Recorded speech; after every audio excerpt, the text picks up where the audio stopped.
উত্তাল নদী। ঘূর্ণিঝড় রোমেলের পর এই সড়ককাঠির ইন্দেরহাট ঘাটে আমি এখন দাঁড়িয়ে আছি।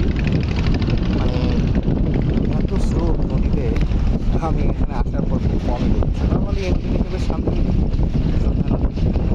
আজ লঞ্চ ঘাটে এসে মনে হচ্ছে অনেকটা বুঝছে এবং এত বড় জল আসছে, কাঁপছে। জল ঠিক না, এটা হচ্ছে বালু। তো দারুণ দারুণ, মানে বেশ এনজয় করছি সত্যি কথা বলতে। খুব রোলিংটা বেশ মজাই লাগছে দেখে। তো বিষয়টা হচ্ছে যে এখানে এখন দারুণ স্রোত এবং সেই স্রোতে বড় বড় নৌকাগুলো এরকম আছে।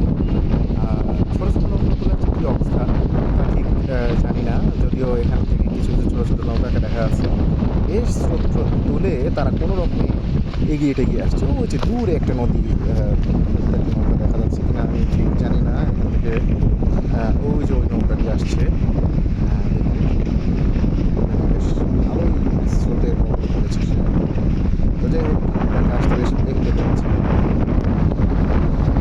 দিকটা সোজা গেলে ঢাকা, এবং এই দিকটা যদি যাওয়া যায় তাহলে পাওয়া যাবে পিরোজপুর এবং ভান্ডারিয়া, এইসব জায়গা। তো যাই হোক, নদীতে এখন দারুণ স্রোত, বিষয়টা বেশ উপভোগ্য। তবে যদি ঝড় ওঠে